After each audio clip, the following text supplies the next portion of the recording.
إن الحمد لله نحمده ونستعينه ونستغفره ونعوذ بالله من شرور أنفسنا ومن سيئات أعمالنا من يهده الله فلا مضل له ومن يضلل فلا هادي له وأشهد أن لا إله إلا الله وحده لا شريك له وأشهد أن محمدا عبده ورسوله يا أيها الذين آمنوا اتقوا الله حق تقاته ولا تموتن إلا وأنتم مسلمون يا أيها الناس اتقوا ربكم الذي خلقكم من نفس واحدة وخلق منها زوجها وبث منهما رجالا كثيرا ونساء واتقوا الله الذي تساءلون به والأرحام إن الله كان عليكم رقيبا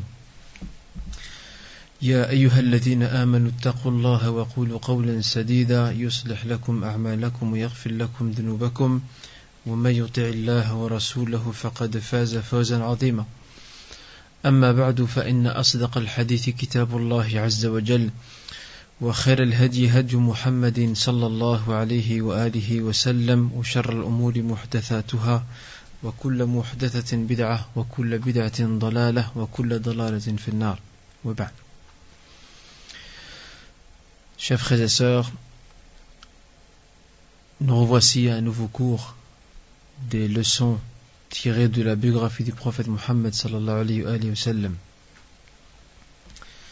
Et nous avions la semaine dernière découvert ensemble les prémices de l'émigration vers Médine, les préparatifs, qu'il s'agisse de préparatifs liés au destin divin, car Allah subhanahu wa ta'ala préparait de par le destin tracé, il préparait les événements qui donneront naissance, ou plutôt qui ouvriront le chemin à l'immigration ou à l'immigration vers Médine. Et en même temps, donc le prophète sallam s'y est préparé, sachant qu'il ne pouvait plus rester à la Mecque face à ces persécutions qui s'intensifiaient, face aux échecs cumulés des Mécois à éteindre la flamme de l'islam à la Mecque, face aussi à leur échec cuisant dans la tentative de faire extrader le groupe des migrants qui sont partis en Éthiopie et en Abyssinie. Face à tous ces échecs accumulés, les Mécois avaient décidé d'en finir une fois pour toutes avec les musulmans et d'intensifier leur persécution. Et nous avons vu ensemble qu'une série d'événements vont se produire. Parmi ces événements, la conversion de Omar et de Hamza à l'islam.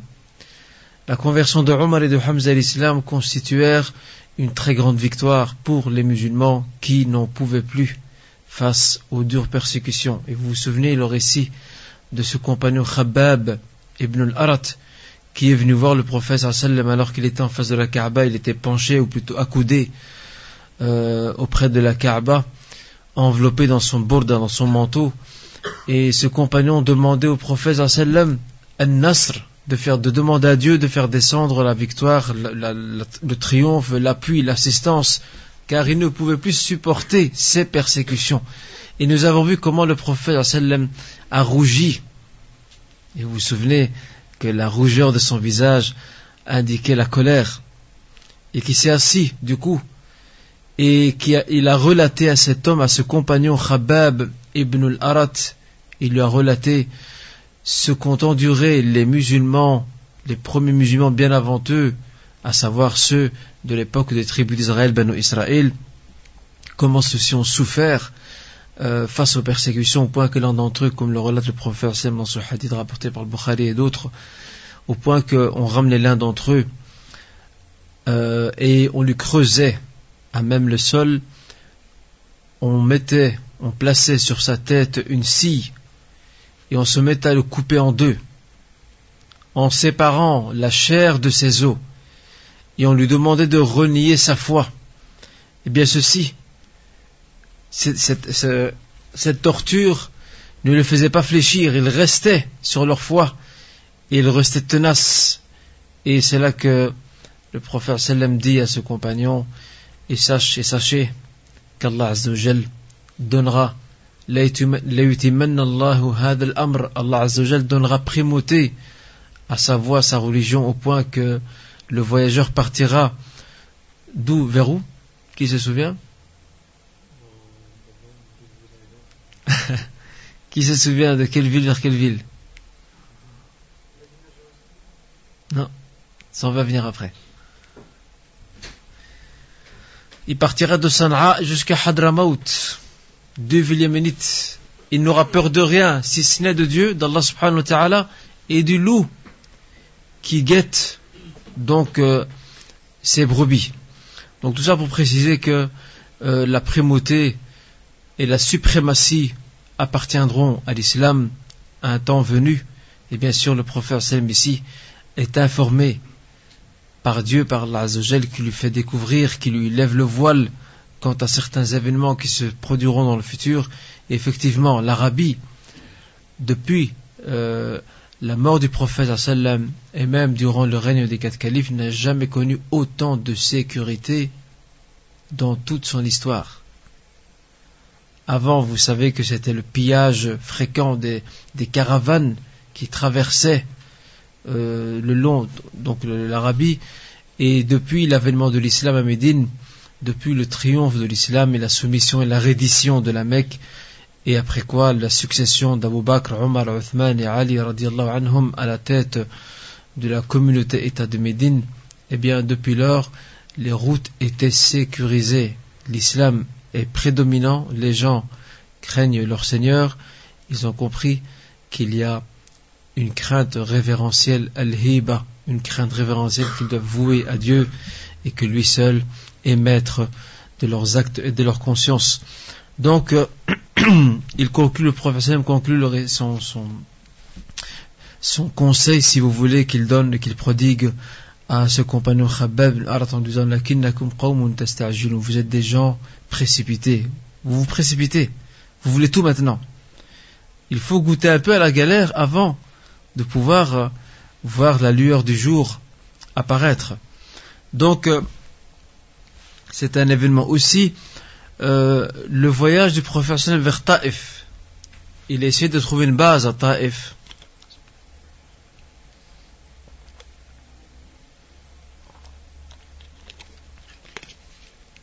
Il essaie de trouver une base à Taïf de telle sorte que les gens de Taïf puissent accueillir le nouveau message. Mais bon, Taïf et Médine, ce n'est pas la même chose. Taïf n'est pas loin de la Mecque. Elle est sous influence de la Mecque. Et c'est tout à fait normal que les gens de Taïf vont se solidariser avec les Mecquois dans leur persécution, dans leur rejet du prophète sallam.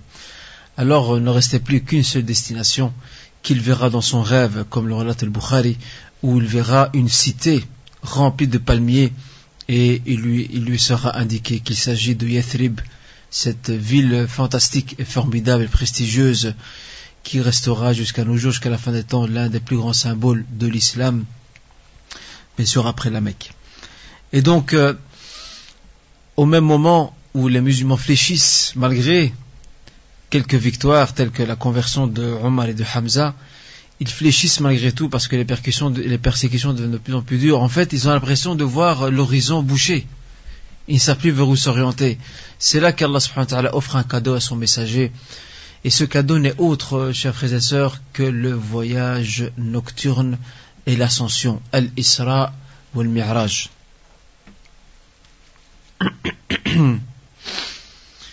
Et je vous avais promis la semaine dernière de vous parler un peu du voyage nocturne et de l'ascension, al-Isra ou al-Mi'raj.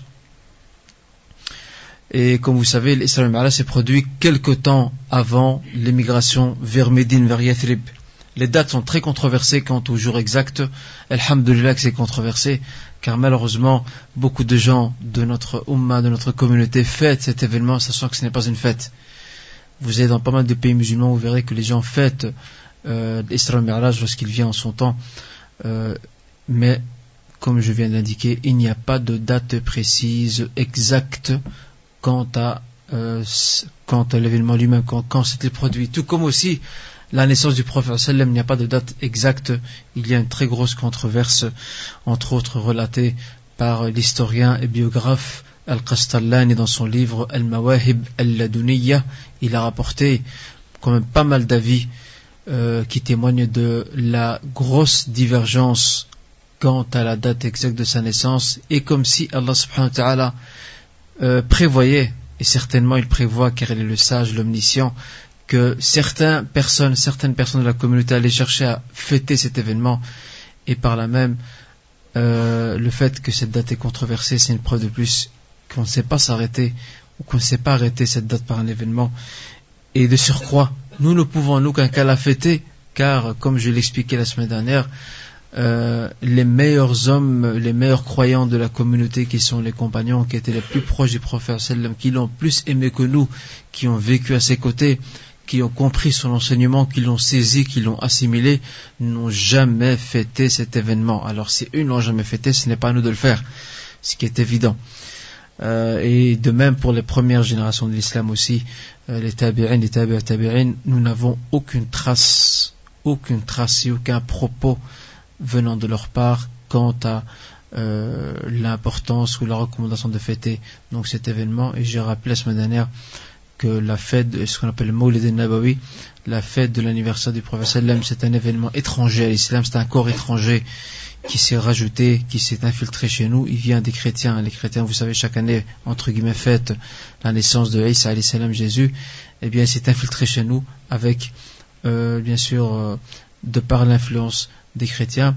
Il s'ajoute à cela aussi que les premiers à l'avoir institué, c'est au 6e siècle de l'Hégire, sous l'instigation du calife chiite fatimide Al-Hakim bi Amrillah, qui régnait au Caire et qui a institué officiellement l'anniversaire entre guillemets de la naissance du prophète sallam.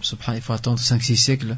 Ça veut dire quoi? C'est-à-dire ceux qui étaient avant n'ont pas compris l'importance de l'amour du prophète sallam, l'importance de l'honorer. Il faut attendre 5-6 siècles pour qu'un calife chiite annonce aux grandes dames de la Ummah comme quoi il faut fêter cet événement. Où étaient les générations passées? Étaient-elles dans l'erreur et l'égarement? Ils n'ont pas pris conscience de son importance pour que bien plus tard un dirigeant, un homme d'État vienne instituer. Donc ça, c'est la preuve qu'il y a des influences étrangères et il n'y a pas de fête à ce sujet, ou plutôt instituée à cet effet. Pareil ici pour Isra al-Mi'raj. Et le voyage nocturne et l'ascension est un fait qui est établi, qui est incontestable. Il est incontestable. D'ailleurs, dans plusieurs sourates du Coran, on y fait allusion. Allah subhanahu wa ta'ala en parle, parlant aussi de parlant aussi du fait que le prophète sallam a approché Sidratul Muntaha. Sidratul Muntaha, on va voir ça dans quelques instants, c'est vraiment le plus haut degré, le degré qui est le plus proche du trône d'Allah subhanahu wa ta'ala. Le prophète a approché cet endroit-là lors de son voyage nocturne, tout comme nous avons de nombreuses traditions prophétiques, toutes authentiques, bihamdillah, qui attestent quant à cet événement. Et d'ailleurs, nous avons plus de 12 compagnons qui ont rapporté ce fait, avec quelques petites nuances entre eux quant aux détails de ce voyage et à son contenu, mais ils sont tous d'accord. Et c'est un point autour duquel il y a un consensus, ijma'. Toute la Ummah, depuis 15 siècles, n'a cessé de croire, et Inch'Allah jusqu'à la fin des temps, n'a cessé de croire quant à l'existence de cet événement, quant au fait qu'il s'est produit. Et le professeur de cette doctrine ou le précurseur de cette doctrine, à savoir la foi en le voyage nocturne et l'ascension, c'est Abu Bakr as-Siddiq. C'est lui. Et ça, on va découvrir ça dans quelques instants, Inch'Allah ta'ala.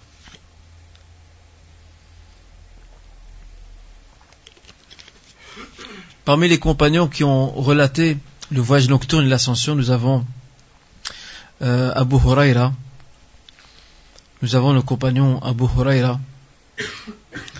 Nous avons aussi Anas ibn Malik. Nous avons Abu Huraira, Anas ibn Malik. Nous avons aussi Hudhayfa ibn al-Yaman. Hudhayfa ibn al-Yaman.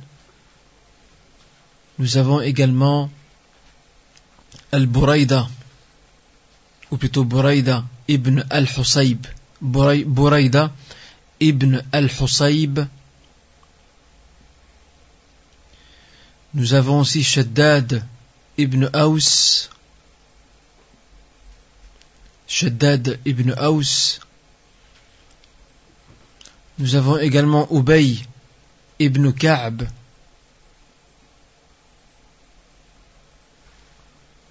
Nous avons aussi Abdullah ibn Abbas. Aussi Abdullah ibn Mas'ud.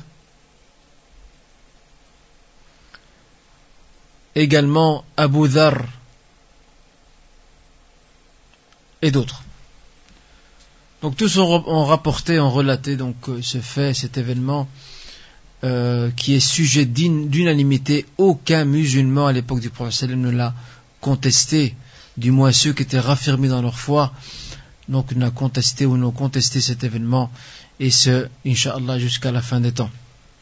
Alors, je vais vous souligner les grandes étapes de ce voyage nocturne. Comment a-t-il commencé, comment s'est-il terminé? Bien sûr, j'ai fait en sorte de recouper toutes les narrations. Je vous les rapporte, je vous les ramène de façon synthétisée, car il y a beaucoup de détails qui ont été relatés. Je préfère les résumer par gain de temps. Afwan. Et l'un des meilleurs auteurs d'ailleurs qui a regroupé, réuni toutes les narrations pratiquement, ou du moins une très grande partie des narrations liées à cet événement, c'est le Cheikh Al-Albani rahimahullah ta'ala. Il a un livre en arabe qui s'appelle Isra al-Mi'raj. Donc le voyage nocturne et l'ascension, il a réuni donc la plupart et la grande partie des narrations liées à cet événement, et il a retenu surtout celles qui sont authentiques. Il les a réunies, il les a recoupées ensemble afin qu'elles fassent un tout. Alors tout commence par cette soirée à la Mecque où le prophète sallam est dans sa demeure. C'était la nuit, lorsqu'il vit le toit de sa maison s'ouvrir. Et qui descend? D'après vous, qui descend? Jibril. Et voilà que va se répéter pour la deuxième fois un événement qui s'était déjà produit lorsqu'il était enfant. L'ouverture de sa poitrine. Sa poitrine sera à nouveau ouverte par Jibril alayhi salam. Elle sera à nouveau ouverte. Et Jibril a avec lui un récipient en or. Il va nettoyer le cœur du prophète sallam et il va y déverser, comme l'indique dans cette narration, il va y déverser de la foi et de la sagesse. Al-iman ou al-hikmah, deux choses. La foi et la sagesse. Après quoi cette poitrine sera refermée et depuis lors il devra accompagner le prophète, plutôt il devra accompagner Jibril alayhi salam, et il partira avec lui.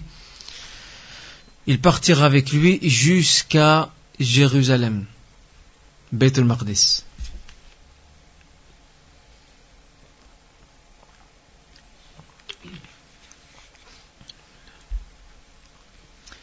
Sur le chemin, il verra il va voir un vieil homme ou une vieille femme tout seul marcher sur le chemin. Il va demander à Jibril, Jibril va pas lui répondre, suis-moi. Pose pas de questions maintenant, suis-moi. Et ça, c'est aussi une pédagogie. Et le prophète a appliqué cette pédagogie. C'est que le professeur se doit de quelque part de canaliser l'ardeur de ses élèves ou de son élève. Lorsque l'élève veut poser trop de questions d'un coup, il est le droit du professeur de bloquer afin de laisser le moment opportun et approprié pour répondre à cette question-là. C'est une pédagogie divine transmise à Jibril et que Jibril, à son tour, a transmis au prophète Mohammed sallallahu et que le prophète a appliqué lui-même durant toute sa vie et particulièrement durant l'époque médinoise, certainement. Alors, ils vont arriver à Beit al-Maqdis, Jérusalem. Et là-bas, Allah subhanahu wa ta'ala va lui donner une faveur. D'abord, il va prier 2 rak'at à l'intérieur de l'enceinte sacrée, ce qu'on appelle Beit al-Maqdis, le Masjid al-Aqsa. Il va prier 2 rak'at là-bas. Et après quoi, Allah subhanahu wa ta'ala lui réunira, vous imaginez, il va lui réunir tous les prophètes et messagers. Vous imaginez, chers frères et sœurs, Allah subhanahu wa ta'ala réunit pour Muhammad sallallahu alayhi wa sallam tous les prophètes et messagers, tous ceux qui l'ont précédé, afin que lui dirige la prière. هذه مكرمة, c'est un honneur, c'est un privilège que Dieu donne à Muhammad sallallahu alayhi wa sallam, lui qui est l'élu, Al-Mustafa, Al-Mukhtar, le choisi par Dieu.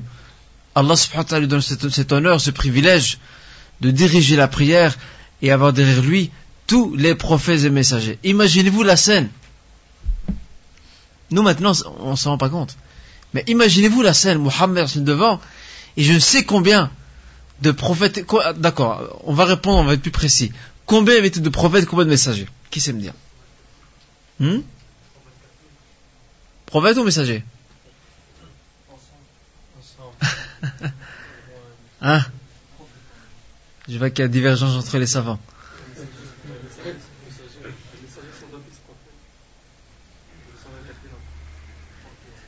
Combien de prophètes et combien de messagers? Qui sait me dire? Regarde.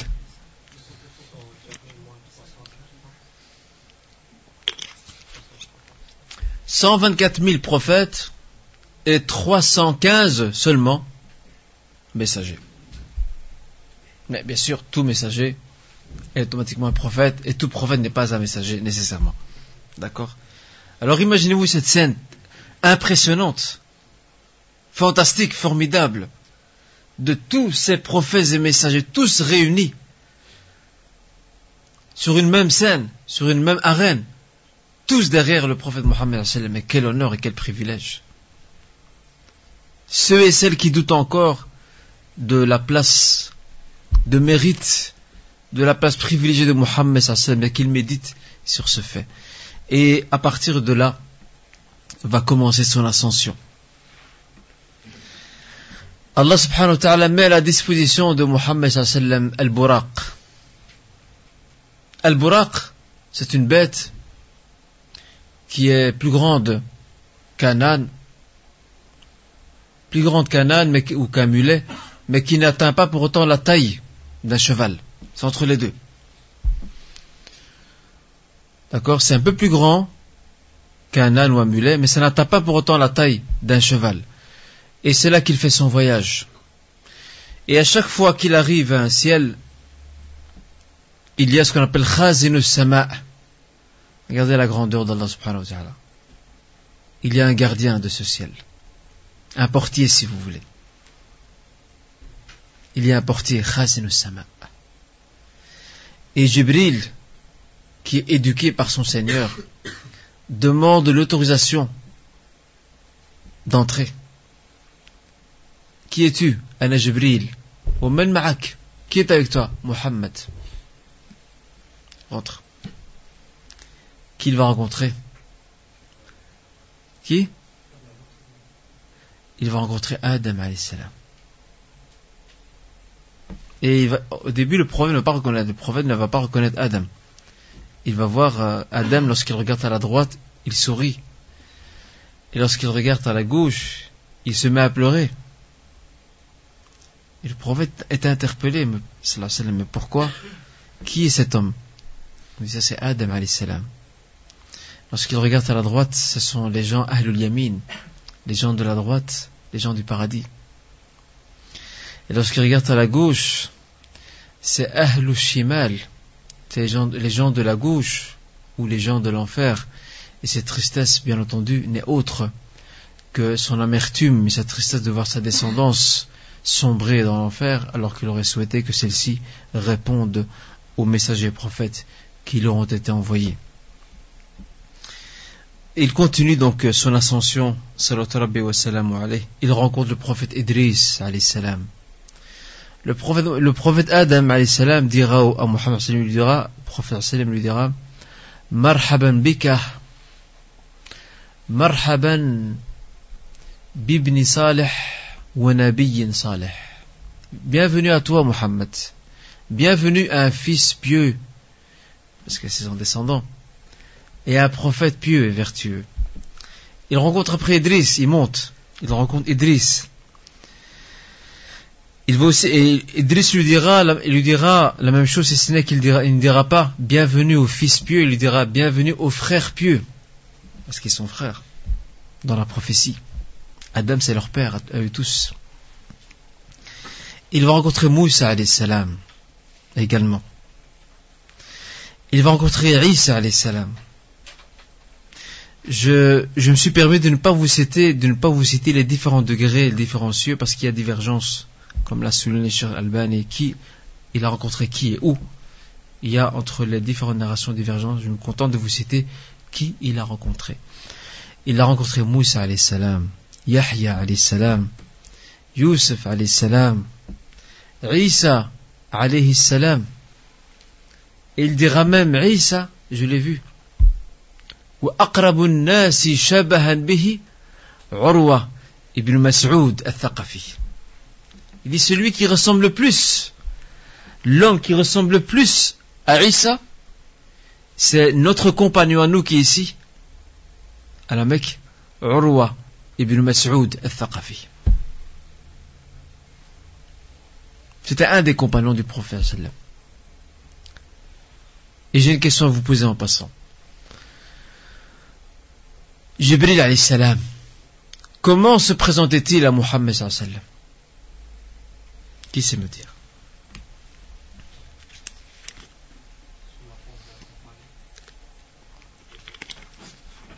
C'est tout? La seule manière? Ou bien il avait d'autres manières?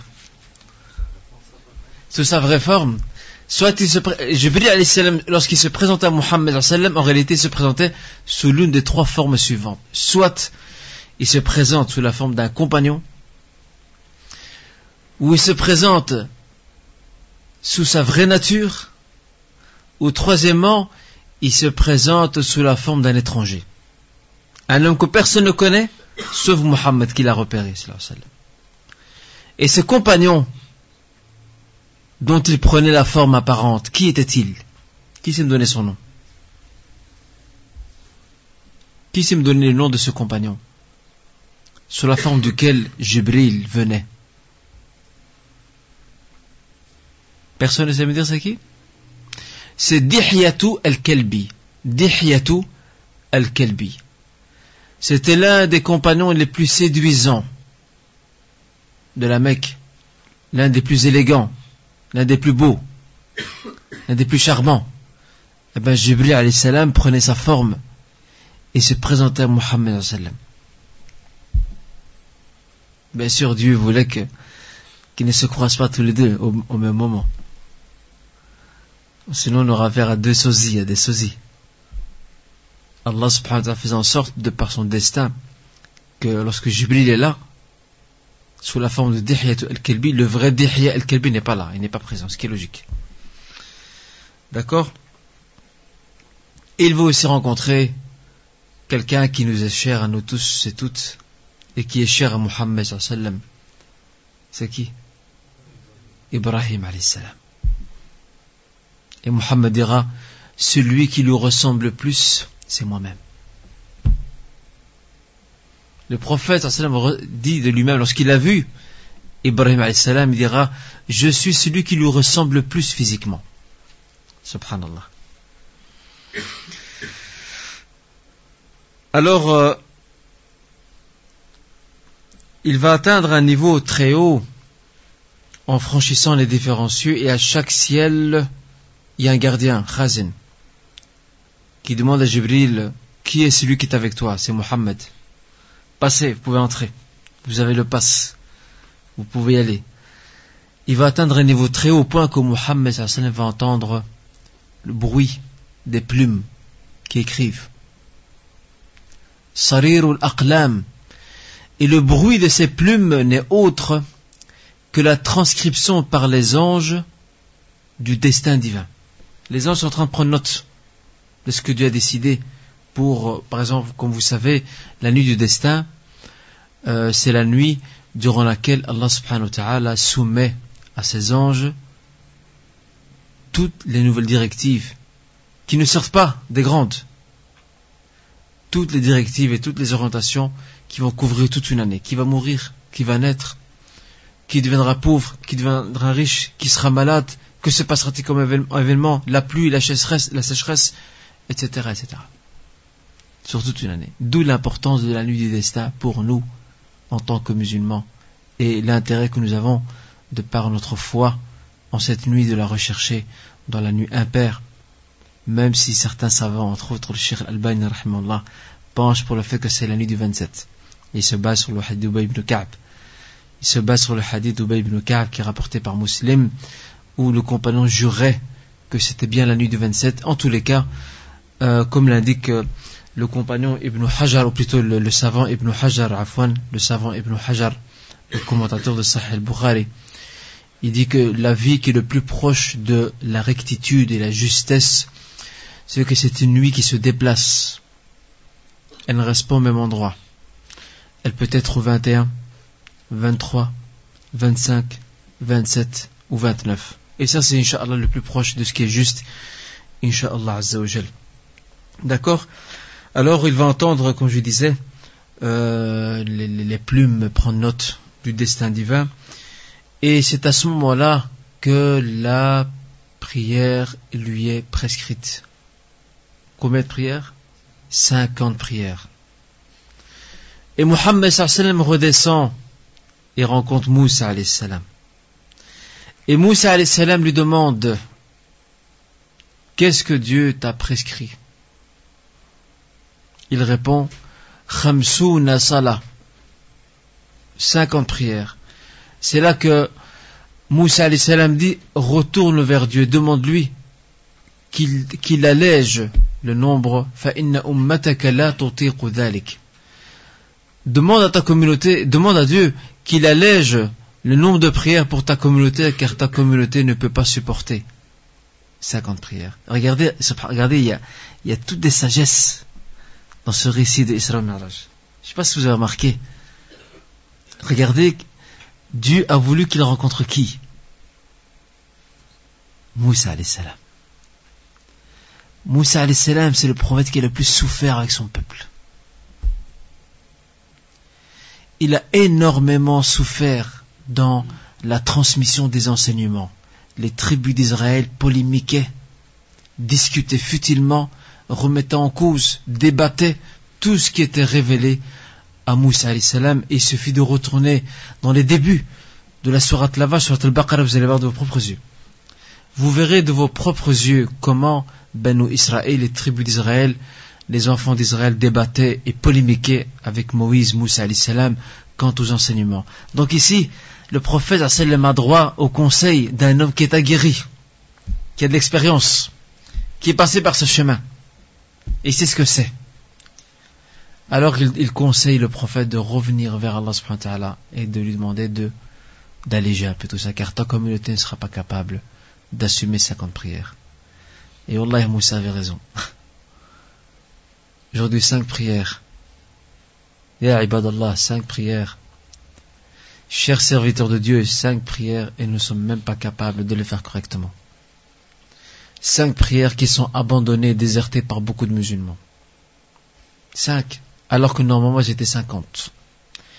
Et pour regrouper un peu les différentes narrations, à chaque fois elles étaient rabaissées de 10 ou diminuées de 10. Autrement dit, le prophète sallam, à force d'aller voir son créateur, à plusieurs reprises, elles ont été diminuées progressivement, et chaque fois Moussa alayhi salam le renvoie vers Allah Azza wa Jal, jusqu'à ce qu'elles soient descendues à 5 prières.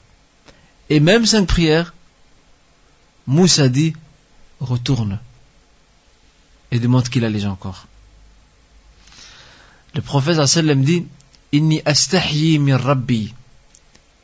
Je suis gêné par rapport à mon Seigneur. J'ai demandé trop. Chaque fois rabaisser trop ça.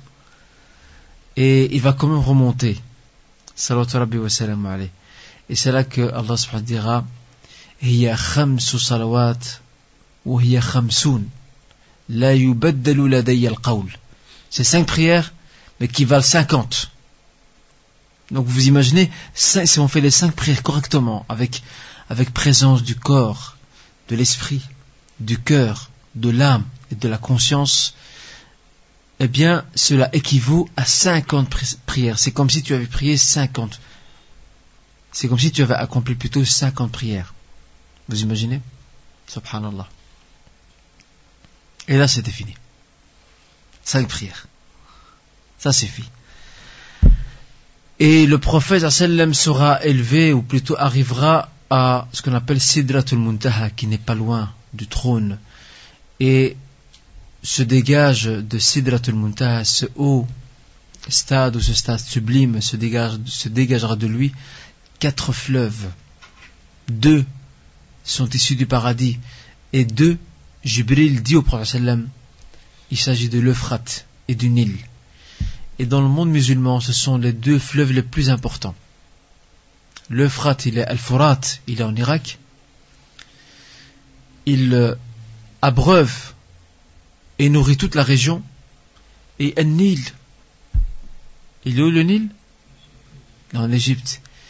Et le Nil, en Égypte, la corne d'Afrique, et Centrafrique aussi, profite de ce fleuve, le Nil.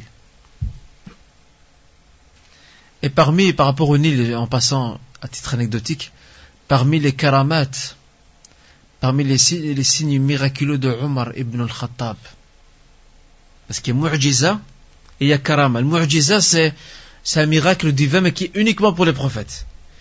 Et le karama, c'est un miracle aussi, mais c'est propre aux pieux et vertueux. Il y en aura toujours jusqu'à la fin des temps. Les amis de Dieu, les amis intimes, al-awliya, awliya Allah Azza wa Jal, les amis intimes d'Allah subhanahu wa ta'ala, Allah Azza wa Jal peut leur donner des miracles.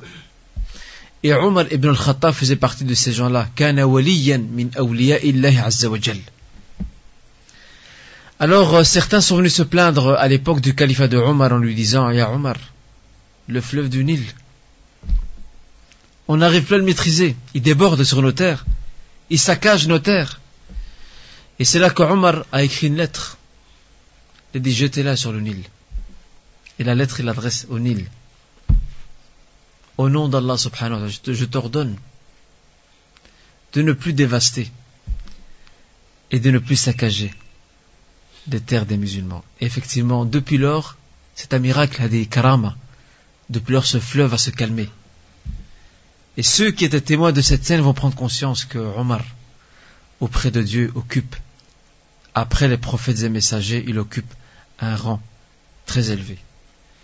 Et ça, nous devons croire fermement en les miracles des pieux et vertueux, karamat et awliya. Mais attention, pas n'importe lesquels. Uniquement les miracles de ces hommes et de ces femmes qui sont connus pour leur piété, pour leur suivi fidèle des enseignements du Coran et de la Sunna, uniquement. Les autres, ceux qui sont connus pour leur perversité, pour leur égarement, pour leur insouciance, ce ne sont pas des miracles, ce sont des pièges sataniques et ce sont des superstitions et de la charlatanerie.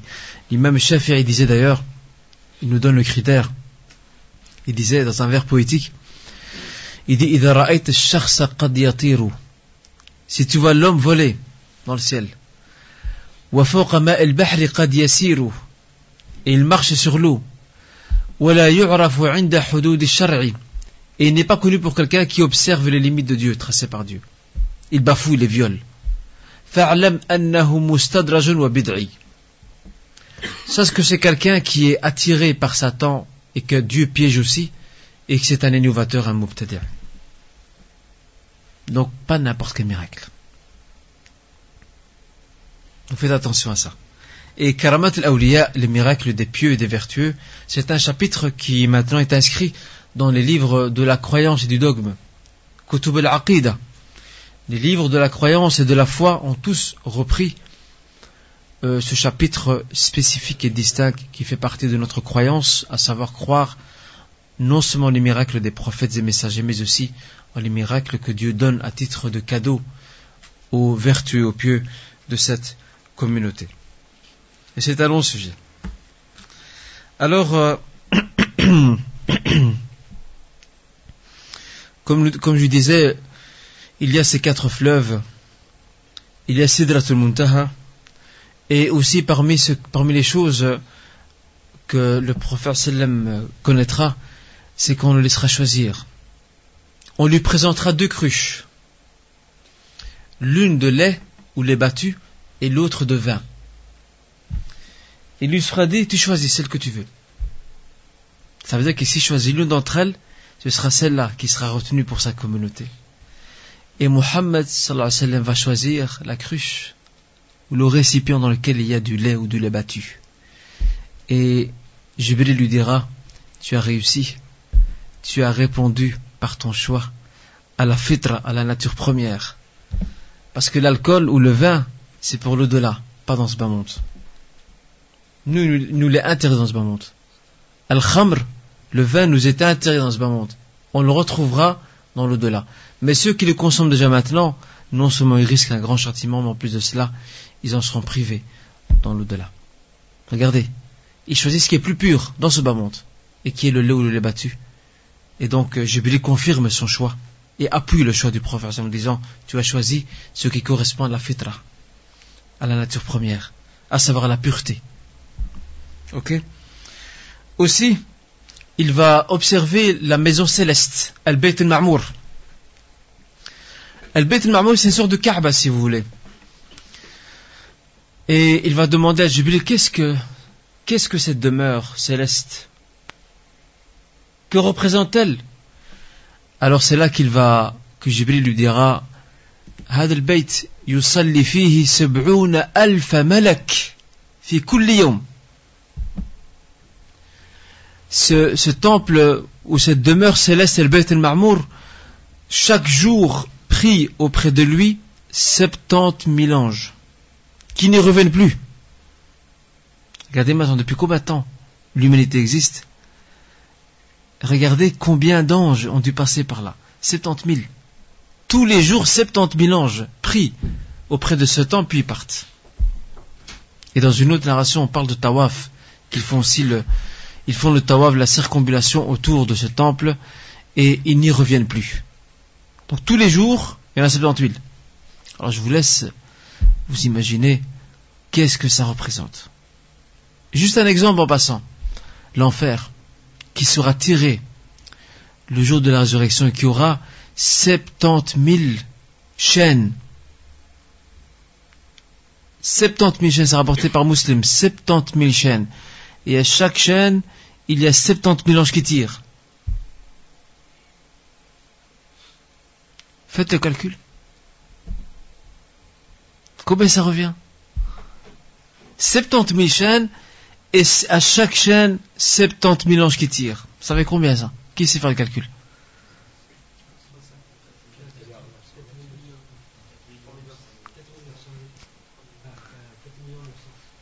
Ah non, plus que 4 millions. Qui a une calculatrice? Faites le calcul avec la calculatrice.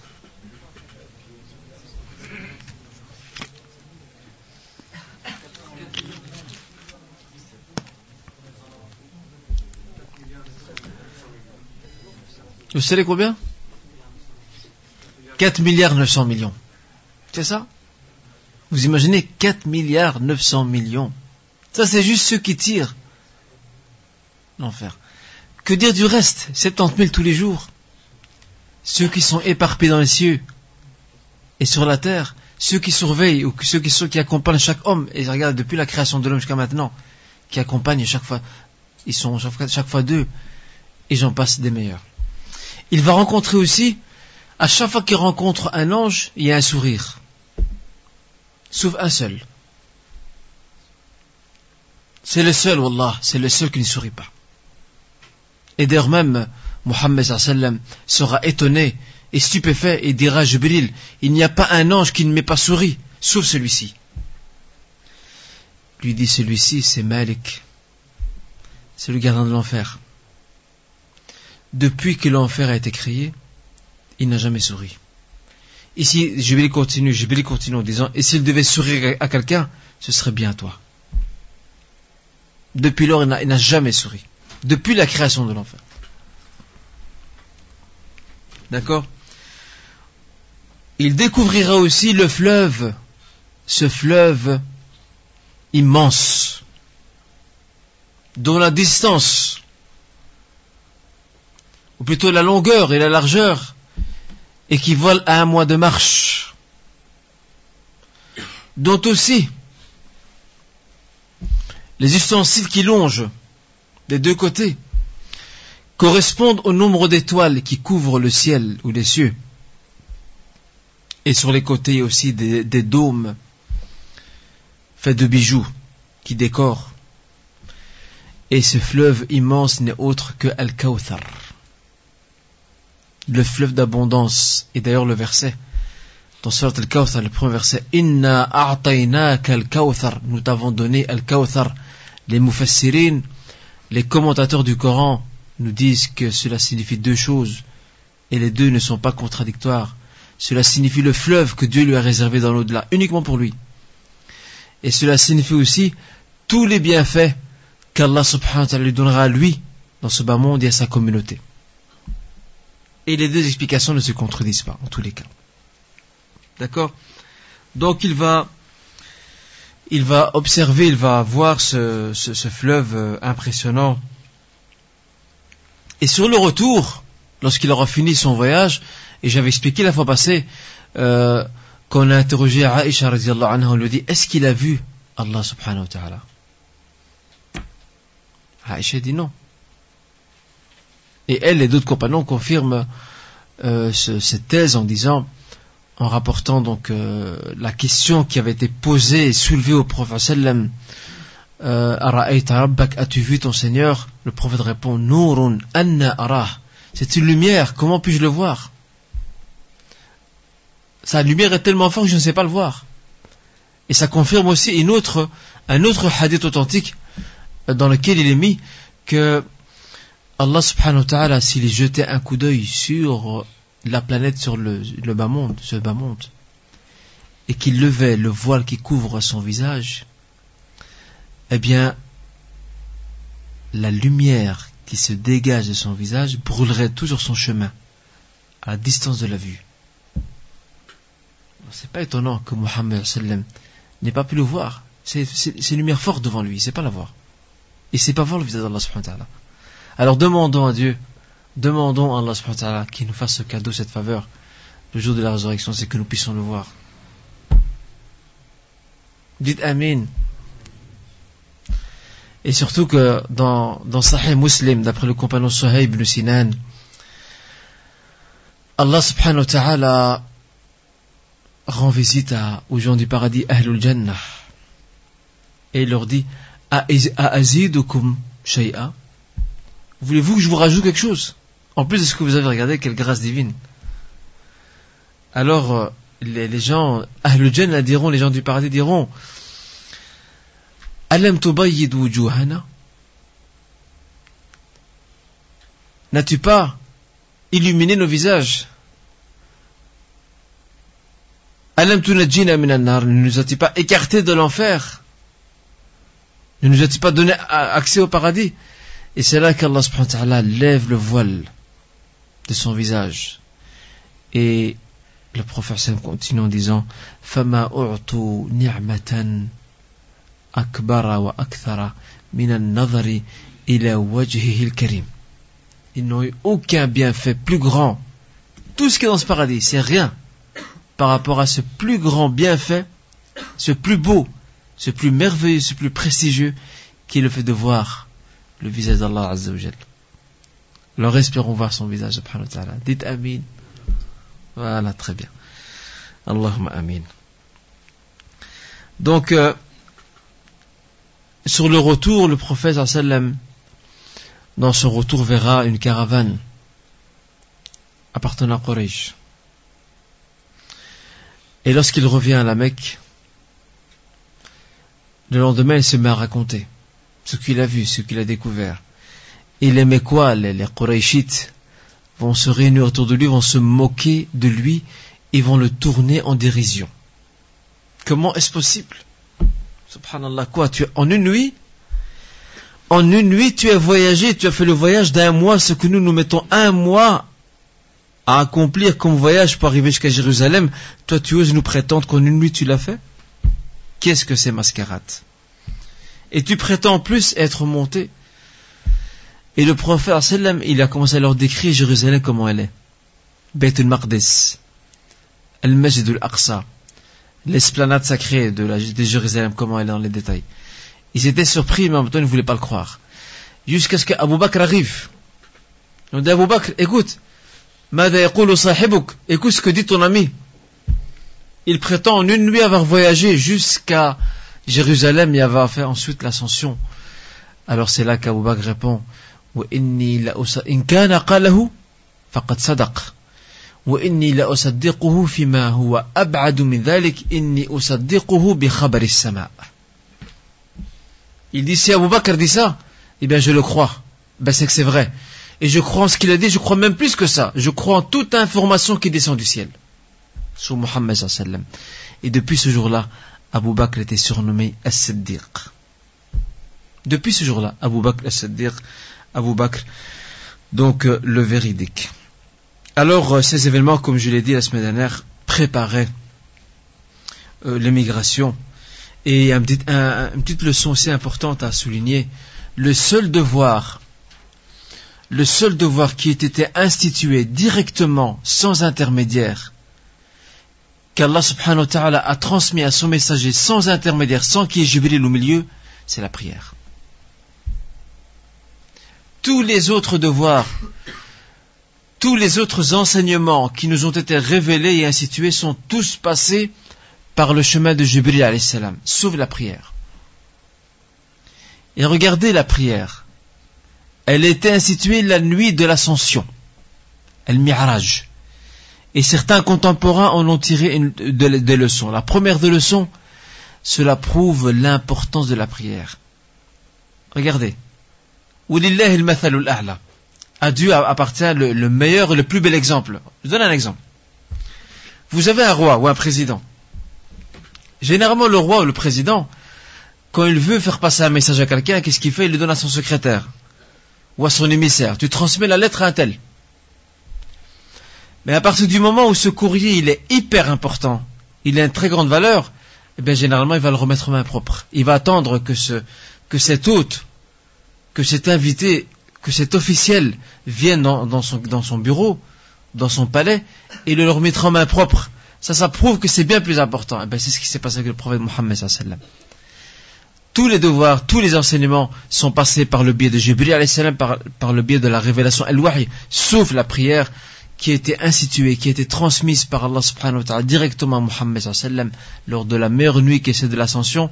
Et l'autre leçon à tirer, c'est que à travers l'ascension, l'institution de la prière de lors de l'ascension, il y a une très grande leçon éthique qu'on est censé retenir.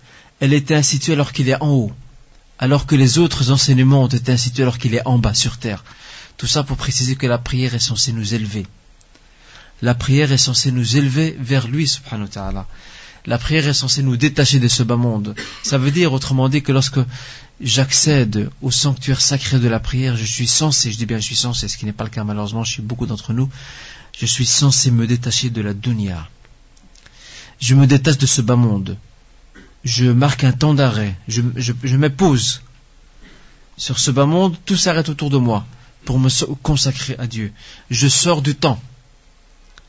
Je me libère du temps et je me consacre à lui subhanahu wa ta'ala. C'est ça normalement la prière.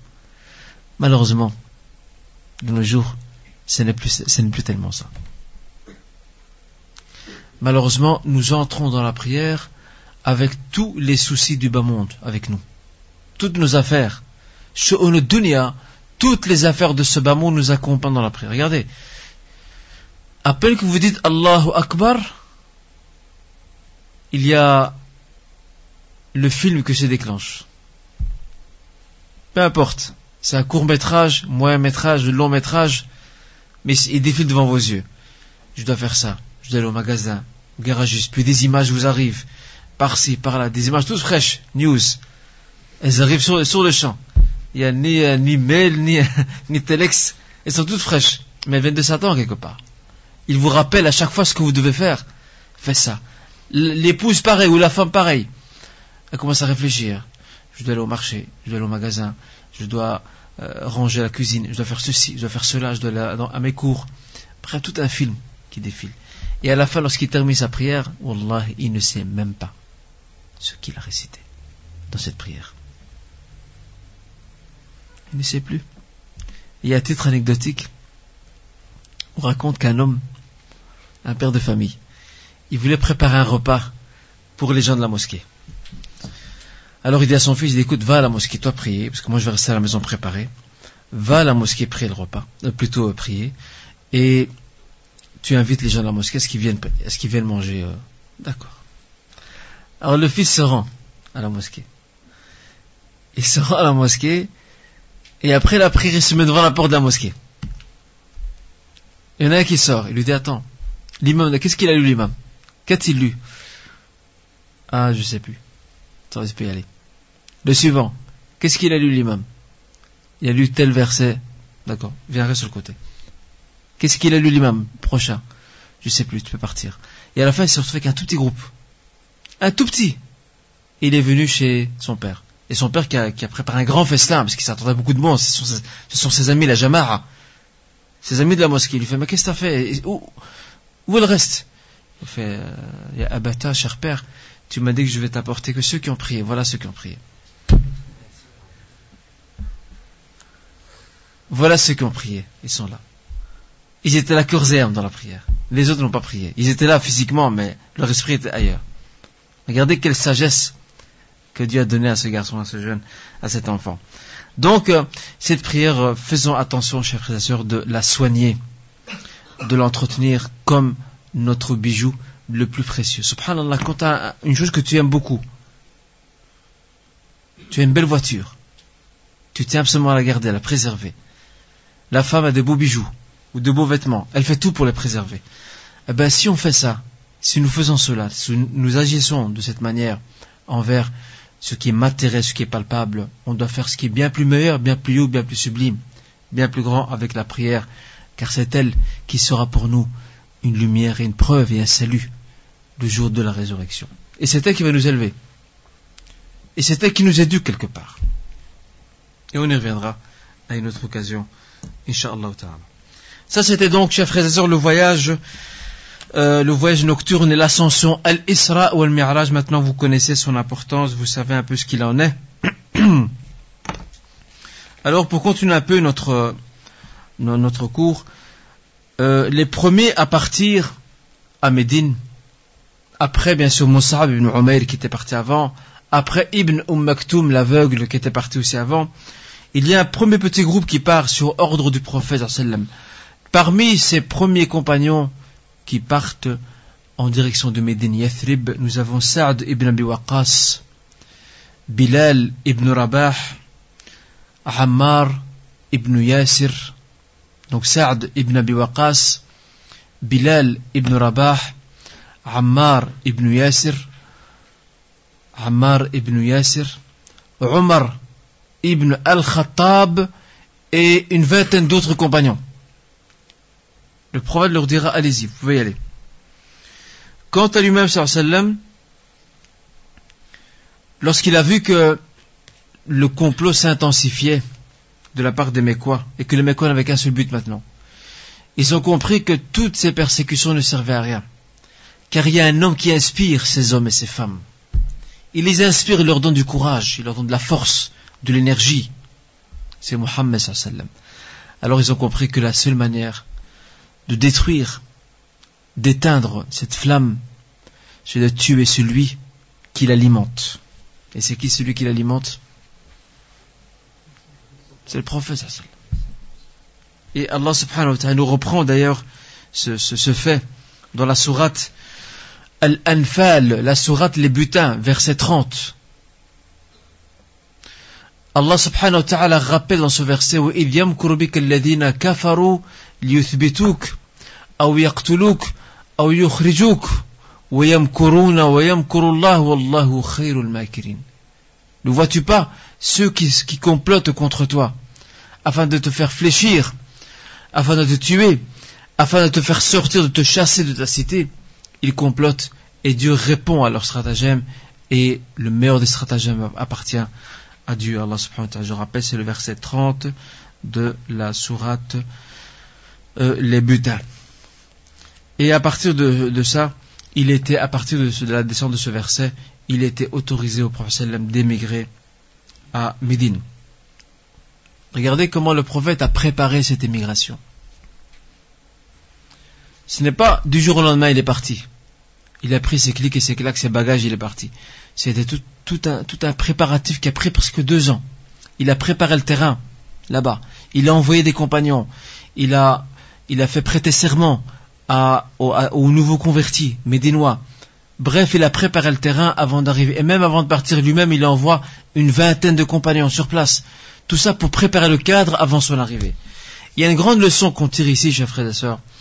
Ce sont, ou plutôt ce projet que veut accomplir beaucoup de musulmans, ou surtout les jeunes en tout cas du moins. Souvent on entend des jeunes qui nous disent « Oui, moi je vais faire le hijra, je vais partir dans un pays musulman. Je vais quitter cette terre non musulmane. J'ai peur pour mes enfants, pour leur avenir. Moi je pars dans un pays musulman. » Il n'y a pas plus noble que cela, faire le hijra. Mais le hijra, c'est comme ça? Est-ce que le hijra c'est en un clin d'œil, on prend ses affaires puis on part, ou alors ça demande un certain préparatif? Et je n'oublierai jamais, mais vraiment jamais, ce couple que j'ai reçu un jour au centre islamique à la grande mosquée. Eh ben subhanallah, l'épouse, wallah, elle était plus mature et plus réfléchie que son mari. Et c'était par rapport à l'émigration, à l'hijra. Alors le mari disait, moi je suis décidé, je vais partir en Mauritanie. Je vais faire le hijra, je ne peux plus rester ici, je dois quitter ce pays. D'accord.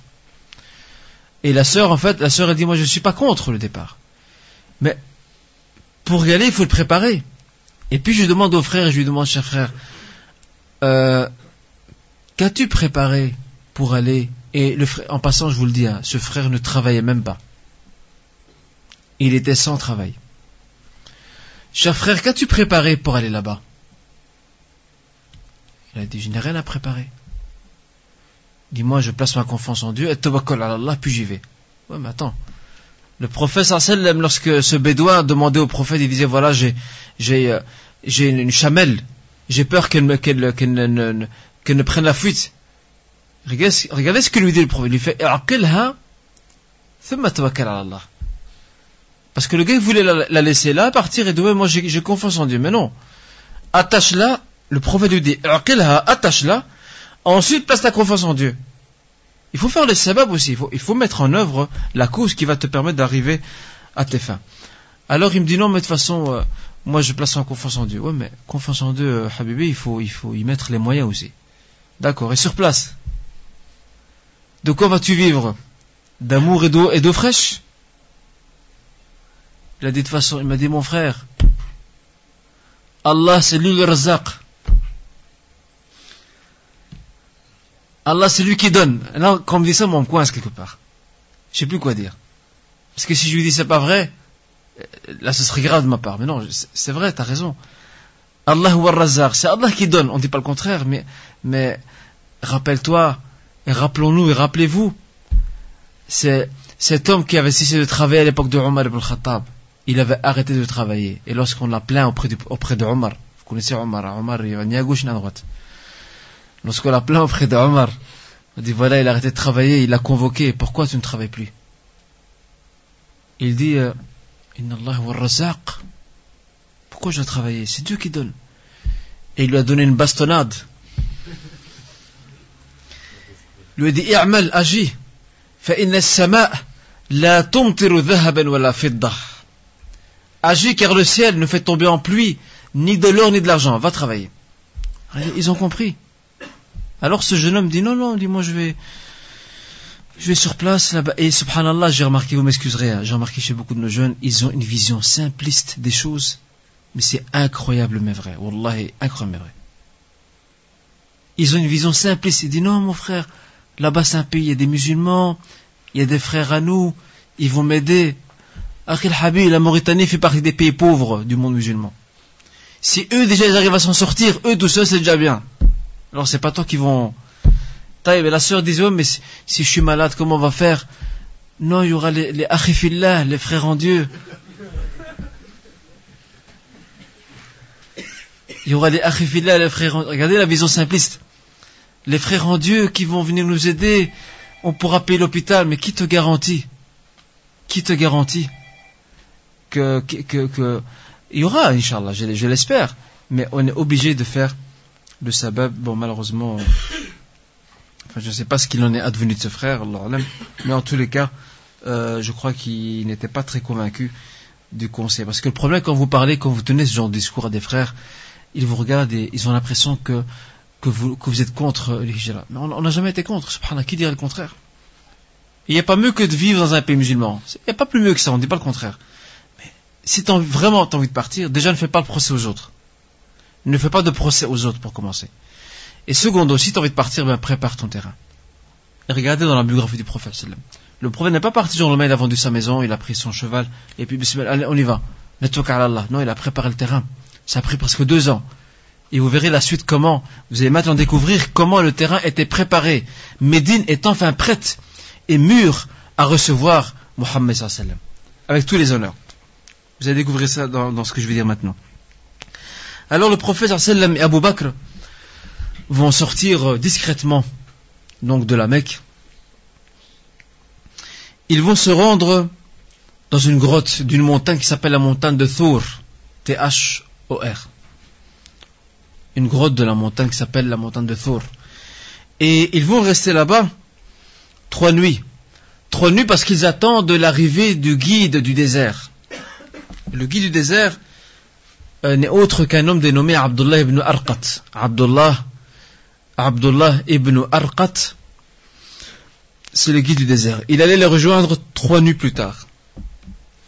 Mais bon, les Mekwa, les Qurayshites, leurs services de renseignement se sont mis au travail depuis longtemps. Ils ont appris par leurs indicateurs que Mohammed est sorti. Ça, c'est un affront pour eux. Il a réussi à sortir sans que nous on le sache. Alors ils vont aller à ses trousses. Et subhanallah, ils vont arriver jusque devant la grotte. La grotte de la montagne Thur. Ils vont arriver jusque là. Et Abu Bakr disait, si on baisse nos têtes, ils vont nous voir. Alors c'est là que, regardez subhanallah, regardez ce que dit le prophète sallam, regardez comment il inspire à Abu Bakr la confiance. Il lui dit, Uskut ya Abu Bakr, Uskut ya Abu Bakr, Ithnan Allahu thalithuhuma. Abu Bakr, tais-toi. Nous sommes 2 et Allah est le 3e être avec nous. Bien sûr, avec nous, par sa connaissance, par sa bienveillance. Et c'est là que, dans ce contexte-là, qu'est descendu le verset 40. Le verset 40 de la sourate Le Repentir, sourate At-Tawbah. Où Allah Azza wa Jal relate ce fait dans la grotte. ثاني اثنين إذ هما في الغار إذ قال لصاحبه لا تحزن إن الله معنا. Lorsqu'ils étaient 2 dans la grotte et qu'il dit à son compagnon, donc Mohammed dit à son compagnon, ne sois pas triste, la tahzan, ne t'attriste pas, inna Allah ma'ana, Dieu est avec nous. Regardez subhanallah comment le prophète inspire cette confiance, cette certitude et l'yaqin à son fidèle et compagnon et fidèle ami qui est Abu Bakr radiyallahu anhu. Quant au récit malheureusement très répandu dans les livres de biographie, selon lequel Allah Azza wa Jal, à titre de miracle, aurait mis donc devant la grotte, l'entrée de la grotte, une toile d'araignée et un nid de pigeons. Malheureusement, ce récit, qui est très très répandu dans beaucoup de livres de biographie anciens et contemporains, ce récit, comme l'ont précisé plusieurs savants, entre autres le Cheikh Al-Albani parmi les contemporains, rahimahullah, ce récit n'est pas fondé. Donc, il n'y avait pas de toile d'araignée, et il n'y avait pas non plus de nid de pigeons. Ni l'un, ni l'autre. Tout ce qu'il y avait, c'est qu'Abu Bakr disait, si on baisse notre tête, ils vont nous voir. Et on connaît la réponse du prophète, Uskut ya Abu Bakr, Ithnain Allahu thalithuhuma. Garde le silence, Abu Bakr, nous sommes 2 et le 3e avec nous, et Allah subhanahu wa ta'ala. Alors, les Mekwa, après avoir échoué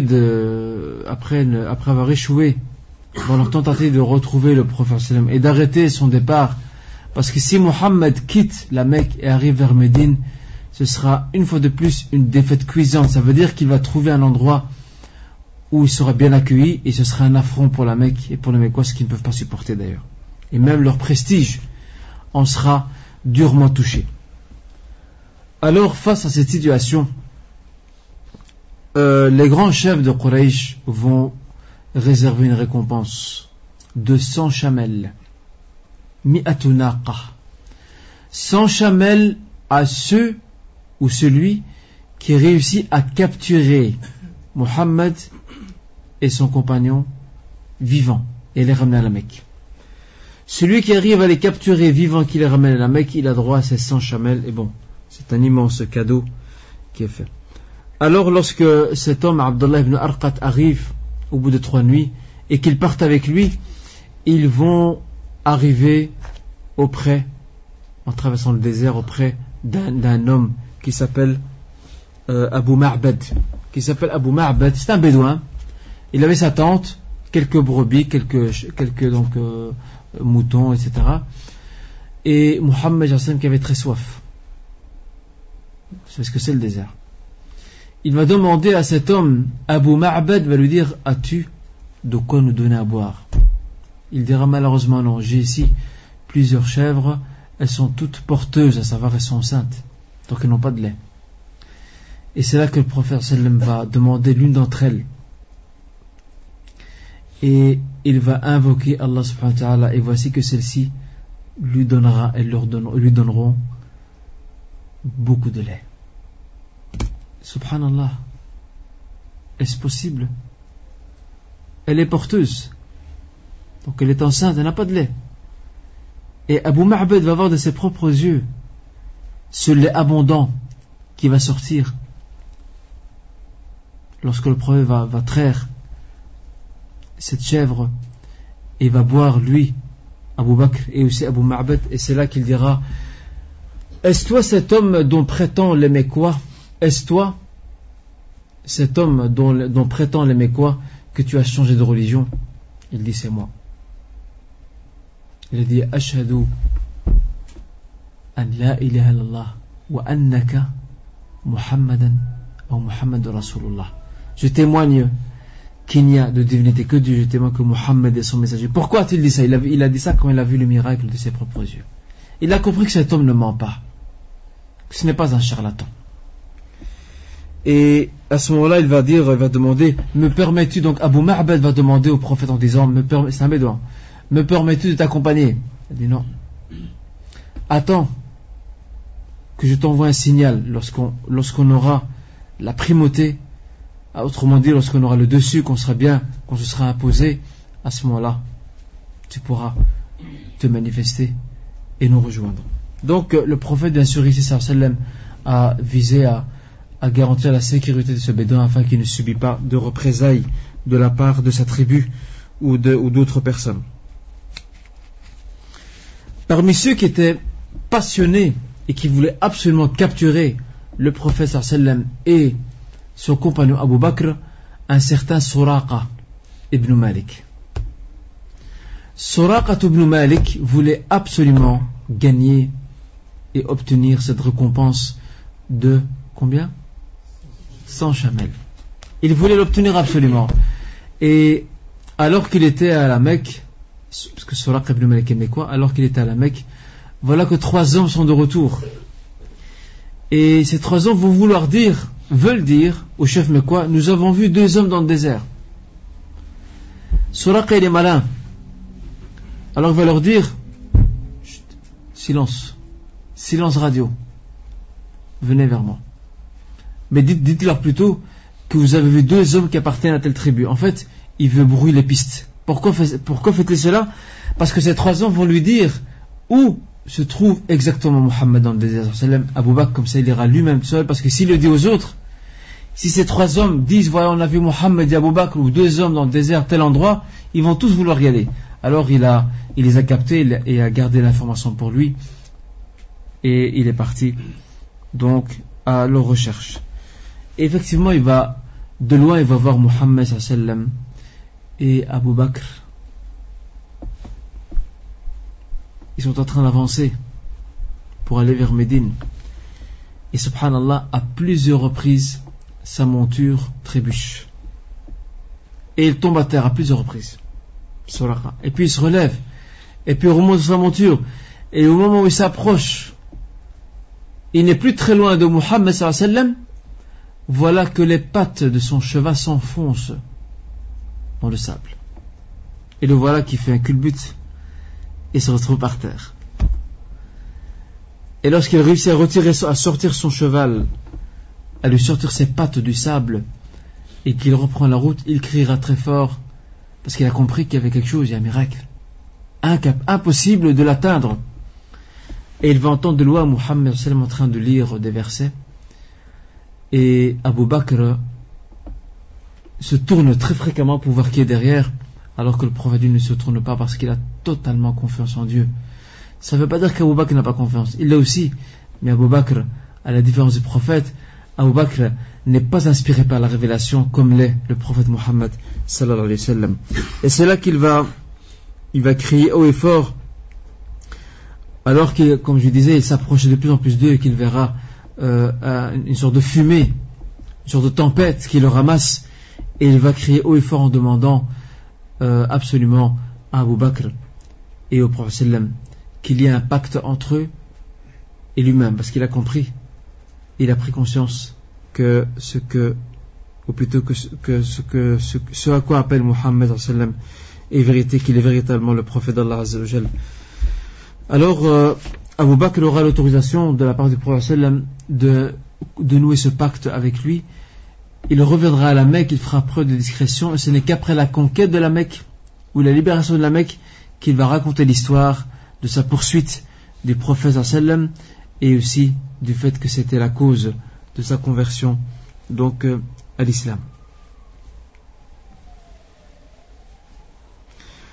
On observe comme leçon dans ce voyage à travers le désert, on peut remarquer que le prophète sallam a pris beaucoup de précautions, énormément de précautions, et ça c'est demandé à chaque croyant et chaque croyante dans n'importe quel projet qu'on veut entamer.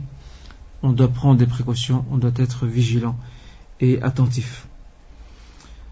Le prophète arrive à Quba. Maintenant, aujourd'hui, Quba fait partie de Médine. À l'époque, Quba était à l'extérieur de Médine. C'est important de savoir ça. Il va rester là-bas 14 nuits. Le prophète va rester à Quba 14 nuits. Et c'est là qu'il va fonder la première mosquée de l'islam. Comment s'appelle cette mosquée? Non. Mosquée de Quba. Bien avant, après, lorsqu'il arrivera à Médine, il fondera. Mais la première mosquée bâtie, fondée, construite, c'est la mosquée de Quba. C'est la toute première. Et d'ailleurs, le prophète va prier dans cette mosquée. Et il attend des nouvelles quant aux préparatifs. Sont-ils enfin prêts pour me recevoir? Les routes sont-elles sécurisées? Regardez comment il prend le maximum de précautions.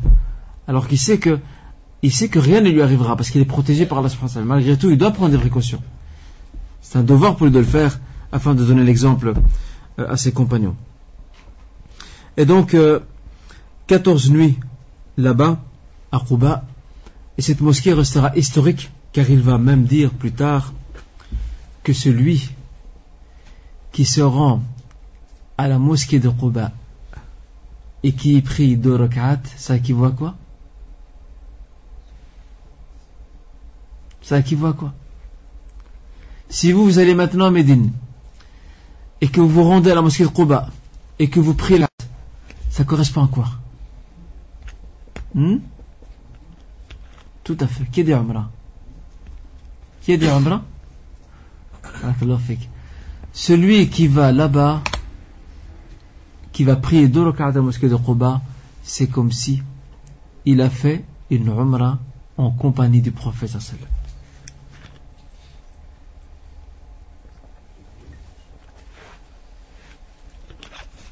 Et à titre anecdotique, je voudrais vous citer un fait. J'ai été interrogé il y a quelques années, 2-3 ans de ça, par une sœur, c'est l'épouse d'un frère. Elle est en compagnie de son mari, et elle me pose la question en me disant nous on n'a jamais fait le pèlerinage, mais on a fait la Umrah. Est-ce que le pèlerinage est obligatoire pour nous? Bien sûr qu'il est obligatoire. Alors la sœur dit non, mon mari dit qu'il n'est pas obligatoire parce qu'on a déjà fait le Hajj. Je dis attendez, là il y a une contradiction. Vous me dites que vous l'avez jamais fait, et vous me dites que vous l'avez fait. Regardez comment des fois, quelquefois nos frères et sœurs n'arrivent pas à saisir les tenants et les aboutissants de certaines paroles prophétiques. Alors c'est là que donc le frère intervient en disant nous avons fait la Umrah durant le mois de Ramadan, et on nous a toujours appris qu'il y a un hadith qui dit que celui qui fait la Umrah durant Ramadan, c'est comme s'il a accompli le pèlerinage avec le prophète sallam. Donc nous on a fait le pèlerinage, on n'a plus le refaire une autre fois. C'est comme si notre Umrah durant Ramadan, elle équivaut au pèlerinage. Donc on ne doit plus le faire. Non, attention, c'est pas ça veut dire. Ça c'est au niveau de la récompense, du mérite, du privilège. Mais le Hajj en tant que tel, il reste obligatoire, il faut le faire. À partir du moment où on remplit toutes les conditions, bien entendu. Alors, après donc ces 14 nuits, le prophète sallam prend le chemin et arrive à Médine. Et ceux parmi les Ansar qui l'accueillent à Médine, ils sont au nombre de 500. Il y a 500 Ansari, 500 Médinois qui l'accueillent à l'entrée de Médine. Quant à l'histoire selon laquelle, ça aussi on retrouve cette histoire aussi on la retrouve dans beaucoup de livres de biographie, selon laquelle les musulmans à l'arrivée du prophète sallam ont commencé à chanter Tala al-Badru alayna. Ce récit n'est pas fondé. Il n'est pas fondé parce que même quand on dit fi thaniyatil wada' Tala al-Badru alayna fi thaniyatil wada', thaniyatil wada' ne se trouve même pas à Médine. Il se trouve de l'autre côté, du côté de la Syrie, comme si vous preniez la route de la Mecque vers la Syrie. Donc comment les musulmans médinois peuvent-ils chanter une chanson, ou un chant, et dire dans ce chant, voilà le Tala al-Badru alayna, voilà que se présente à nous la pleine lune, qui est Muhammad sallam. Il nous vient donc de Thaniyatul Wada'. Thaniyatul Wada' c'est de l'autre côté, rien à voir, elle n'est pas sur la route de la Mecque vers Médine, elle est de l'autre côté. Donc c'est pas possible que les Médinois soient à ce point ignorants de la géographie, donc de la péninsule arabique. Donc ce récit ne s'inscrit pas du tout dans ce fait donc de l'arrivée du prophète à Médine. À son arrivée, sallallahu alayhi wa sallam, il va s'installer alors qu'il y a beaucoup de concurrence, chacun veut l'emmener chez lui à la maison. Il va s'installer dans la demeure du compagnon Abu Ayyub al-Ansari. Comment s'appelle Abu Ayyub al-Ansari? C'est son surnom, ça. Qui sait me dire? Comment s'appelle-t-il?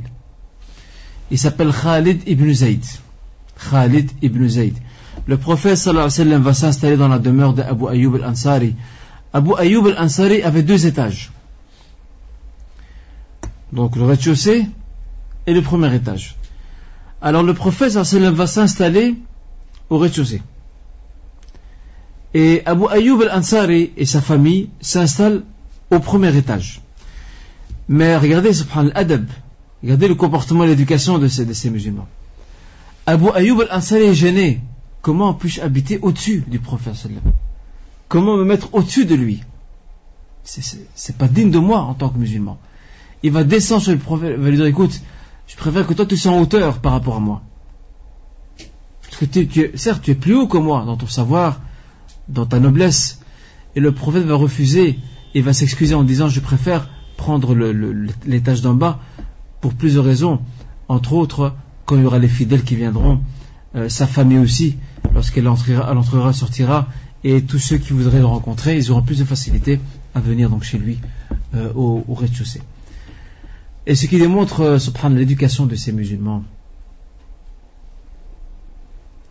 leur savoir-vivre surtout, leur civisme, et qui nous manque aujourd'hui, c'est qu'Abu Ayyub al-Ansari, il avait une cruche d'eau qui s'est cassée.